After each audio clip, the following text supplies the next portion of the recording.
নমস্কাৰ ৰাইজ মই ধ্ৰুৱজ্যোতি আপোনালোকক আজি এটা নতুন ভিডিঅ'ৰ সৈতে মোৰ চেনেল ডিজে ব্লগছলৈ আপোনালোকক স্বাগতম জনাইছোঁ। আজি অলপ টেকনলজি টাইপৰ কথা ক'ম আপোনালোকক। চাওক, এতিয়া আপোনালোকে বহুতে হয়তো নেটৱৰ্কৰ প্ৰব্লেমত ভুগি আছে, কাৰণ আজিকালিতো জানেই নেট কিমান শ্ল' আপোনালোকে। চ' আজি মই এটা স্পীড বট আলফা এপিএনৰ বিষয়ে ক'ম আপোনালোকক। কাৰণ আলফা এপিএন এইটো কি হয় আপোনালোকে বহুতে জানে হয়তো, কাৰণ পাবজি চাবজি ফ্ৰী ফায়াৰ যিবিলাকে খেলে সেইবিলাকে জানে এইটোৰ বিষয়ে, কাৰণ এইটোৱে বহুতখিনি মানে কি নেটৱৰ্কৰ স্পীড বঢ়ায়। আৰু এইটো নতুনকৈ ৰিলিজ হৈছে, চ' আপোনালোকলৈ লৈ আহিলোঁ মই। এইটো আপোনালোকে লগাই চাওক আৰু নেটৱৰ্কৰ স্পীডটো ভাল পাব আপোনালোকে, কাৰণ আজিকালিতো গমেই পায় আপোনালোকে পিং কিমান হাই মাৰে। আপোনালোকৰ ফ্ৰী ফায়াৰ হওক বা পাবজি হওক পিং বহুত হাই মাৰে।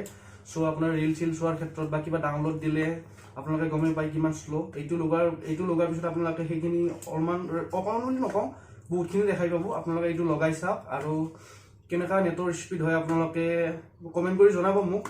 আৰু ভিডিঅ'টো যিহেতুকে আহিছে লাইক এটা কৰি দিব, কাৰণ আপোনালোকৰ লাইক শ্বেয়াৰটো মেইন। চ' আপোনালোকে লাইক শ্বেয়াৰ কৰি দিব আৰু ভিডিঅ'টো চাওক কেনেকৈ কি কৰিব লাগে আপোনালোকে দেখাইছোঁ, আপোনালোকে চাই লওক। তো ফাৰ্ষ্ট আপোনালোকে ছেটিংছলৈ যাব, ছেটিংছলৈ যাই লওক। লোৱাৰ পিছত আপোনালোকে তাত গৈ পেলাই SIM card and mobile data বুলি আহিব। চিম কাৰ্ড এণ্ড মোবাইল ডাটাত যাব, যাই পেলাই আপোনালোকে যিখন চিমত কৰে সেইখন চিম চিলেক্ট কৰিব। মই জিঅ' যিহেতুকে মই জিঅ' ল'লোঁ।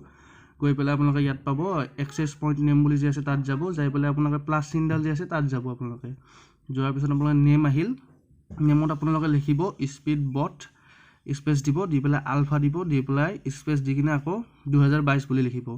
এটা কথা চাব যে SBA এইকেইটা আপোনালোকে কেপিটেল লেটাৰ দিব হা। যদি এইটো ভুল কৰে ন আপোনালোকৰ এইটো মানে কি ভালকৈ নহ'ব, তো আপোনালোকে স্পীডটো নাপাব। চ' আপোনালোকে SB আৰু Aটো মানে আপোনালোকে কেপিটেল লেটাৰ দিব, আৰু মাজৰ স্পেচ যে দিছোঁ এইটো আপোনালোকে মই যেনেকৈ দিছোঁ সেনেকৈ দিব, নহ'লে নিমিলিলে আপোনালোকৰ প্ৰব্লেম হ'ব। চ' এইটো হৈ গ'ল। তো আপোনালোকে নেক্সট এপিএন আছে, এপিএনত লিখিব। এপিএন আহক, আপোনালোকে এতিয়া এপিএনত লিখক। এপিএনত আপোনালোকক কি লিখিব লাগে মই কৈ আছোঁ। এপিএনত লিখিব আপোনালোকে স্পীড বট ডট জিঅ', সৰু হাতত দিব, গোটেইকেইটা সৰু হাতত দিব আপোনালোকে স্পীড বট ডট জিঅ'। ভুল নকৰিব হা গাইজ, ভুল নকৰিব, কাৰণ ভুল কৰিলে আপোনালোকৰ নিমিলিব।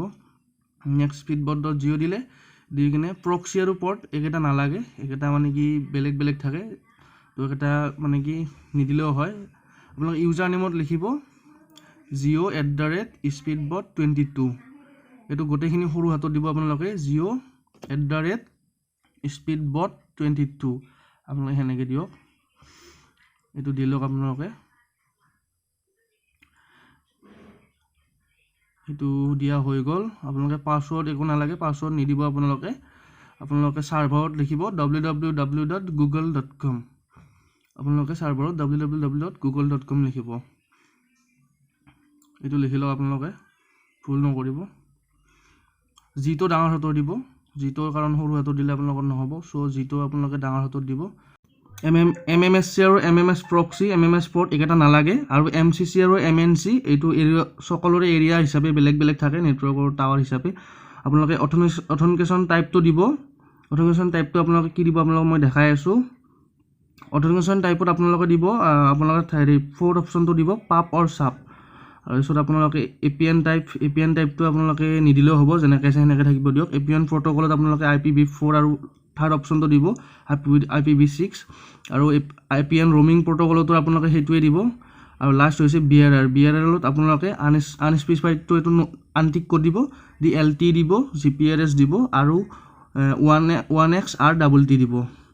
হৈ গ'ল। এতিয়া আপোনালোকে গোটেইখিনি চাই লওক, মিলাই পেলাই আপোনালোকৰ ঠিকে আছেনে নাই, কাৰণ ভুল হৈ গ'লে আপোনালোকৰ নিমিলিব। চ' এইখিনি হোৱাৰ পিছত আপোনালোকে এইটো ছেভ কৰি দিয়ক, ৰাইট চিনডাল দি কিনে দি পেলাই ডটটো ইয়াত আনক, যিটো আপোনালোকে বনালে নামটোত আনক।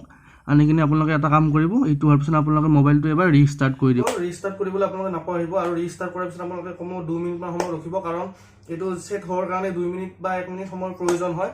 চ' এইখিনি সময় ৰ'ব আপোনালোকে, ৰৈ কিনে আপোনালোকে চাই ল'ব কেনেকুৱা স্পীড পায়, আৰু কেনেকুৱা স্পীড পায় আপোনালোকে মোক জনাব। আৰু ভিডিঅ'টো যদি মানে কাম দিছে বা আপোনালোকৰ ভাল লাগিছে, আপোনালোকে লাইক কমেণ্ট শ্বেয়াৰ কৰি দিব, আৰু কমেণ্ট কৰি জনাব আপোনালোকে তাত কাম দিছে নে কমেণ্ট কৰি জনাব। আৰু যদি নতুনকৈ আহিছে ছাবস্ক্ৰাইব কৰি দিব। তো আজিলৈ এইখিনিয়ে থাকিল, গুড বাই গাইজ।